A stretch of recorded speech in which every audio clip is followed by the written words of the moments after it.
Welcome to level 1, ground skills. Even if you're an advanced level mover, I'd love for you to start here so you understanding the intricacies of the camming buckle and how to load it and how to unload it. All the exercises are done on the ground for safety, but also it gives you an understanding of when you change the position, it changes how it loads your body. Let's get on the ground and get rolling. First thing, I want you to take the webbing and I want you to eliminate any twists that might be in there so you have straight transmission of power. Then I'm going to take it and I'm going to slip it over my toes. Then it's over the heel. And then I give it a little tug. That's foot 1. Here's foot 2, straighten the twists.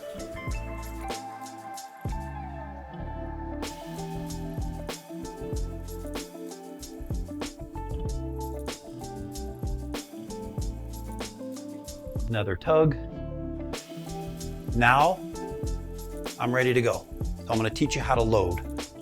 We are going to load tension. And now I want you to just rock back a little bit because I want you to feel what's happening on the top of your pelvis. For me, this is one of the ways that I've healed myself from my herniated disc is by doing extensions and having better posture. So now that I'm warmed up a little bit, I'm going to shift, take it to the next level. And I don't want you to shift under load. So I'm going to bring my knees up and then I'm going to adjust because then you're fighting it. It's like driving with the brakes on, right? So now that's working pretty good now. I can feel that under my condyles. I can feel that on my glutes. Oh man, my first and second metatarsals lighten up, my plantar fascia and my Achilles. This is kind of a big bang exercise. Okay, we're gonna go another inch up, offloading my knees. Don't shift under tension. Ah, yes. Now, the foot position is really critical. Where your legs are increases or decreases tension. So this is going to be our rest position. We're going to be resting out here. In fact, I'm going to offload, take a little more. Yep. And now the second part is as I bring my legs together, it's going to increase the tension. Now I'm really feeling it around here. I had an appendectomy a couple years ago and I have scar tissue in there. This really helped it a ton. I'm doing the rocking again. It doesn't look like much, but it's really effective.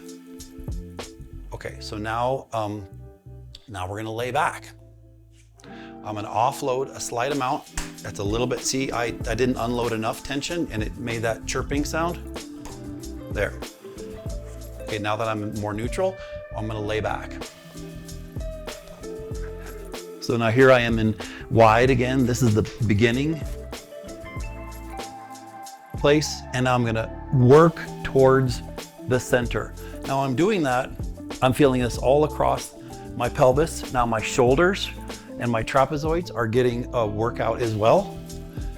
And you're just laying there, but you're stretching while you're relaxing.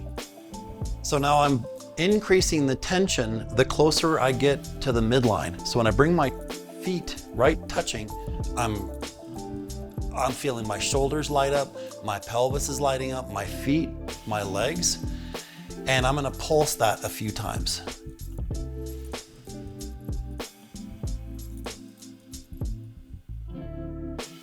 Okay, this is the last one. And now we're gonna get into the internal rotation. As I approach the middle, I wanna touch my toes. Now that's really lighting up my back and the lateral peroneals of my lower legs. So it's a little limnus cat, a smooth motion of bringing my toes together and then widening out. It's just so interesting when you're in the iStretch how subtle positions of the body activate different locations. So now I'm pretty lubed up, and now I'm gonna do the hardest move in this sequence, and that is to take my one leg and cross over, and I'm resting on the other strap. And now my IT band, my sacral joint is lit up. It kind of looks like watching paint dry, but I gotta tell you, on the inside, it's activate city. Now I'm gonna rest for a second, then we're gonna do the left leg. Left leg is crossed over right. And at any time here, you wanna offload or load some more tension. I'm gonna load a little more tension. I'm gonna give it a 1/2 inch. That's gonna completely change my experience. Oh yeah, now I'm gonna cross again. Really feeling that bite through the shoulders.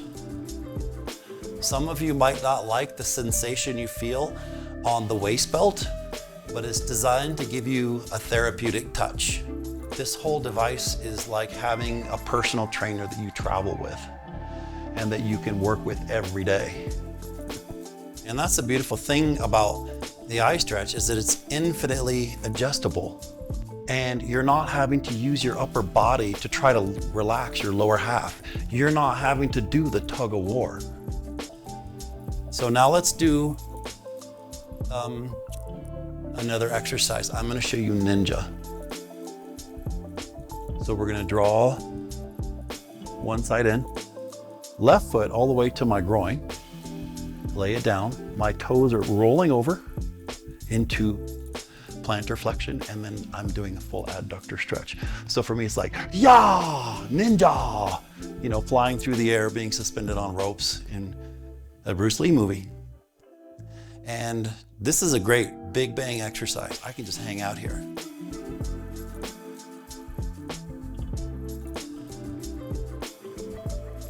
Let's give it 3 more nose breaths.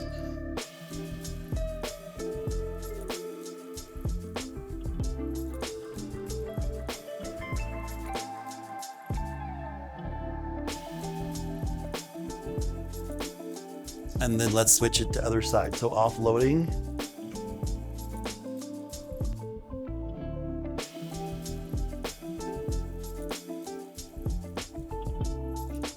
Important to have this on the inside because you really want the cocked back foot. Yeah, there we go. See, it's right across the groin here. Ninja left.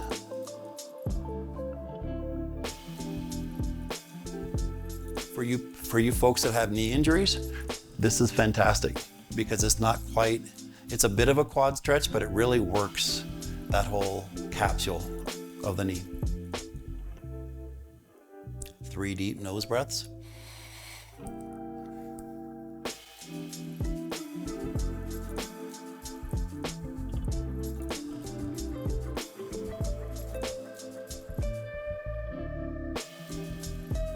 Excellent. Now let's move into our last exercise. This is the figure 4. So I'm going to take some tension out of here, rechamber to the outer aspect of the leg.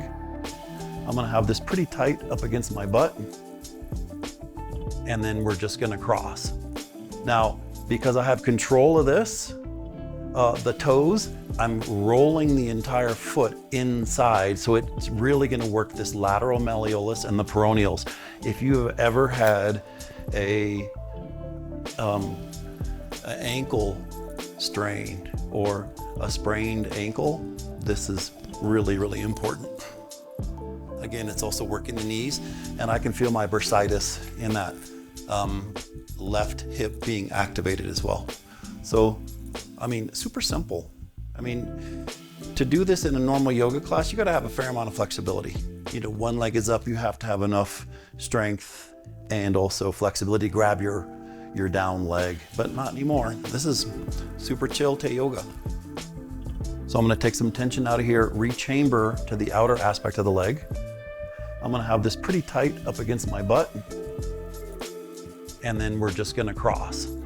Now, because I have control of this, the toes, I'm rolling the entire foot inside, so it's really going to work this lateral malleolus and the peroneals. Again, it's also working the knees, and I can feel my bursitis in that left hip being activated as well. So, I mean, super simple. I mean, to do this in a normal yoga class, you got to have a fair amount of flexibility. You know, one leg is up, you have to have enough strength and also flexibility to grab your down leg, but not anymore. This is super chill Teo yoga. All right, offloading. So that's the beginning exercises. This is ground skills. This is designed to be a follow along. So you just follow along and on your own when you get comfortable with loading and unloading, then you can extend that out. Often I'm watching TV, I'm watching a show, I'm answering emails, working on my phone, because it's all hands-free. I have better things to do with my hands than hang on to a stretching strap. So, and I encourage you to go longer than just 10 minutes, 15 minutes. Sometimes it's up to 45 minutes, especially if I really am feeling like I need it. So good luck.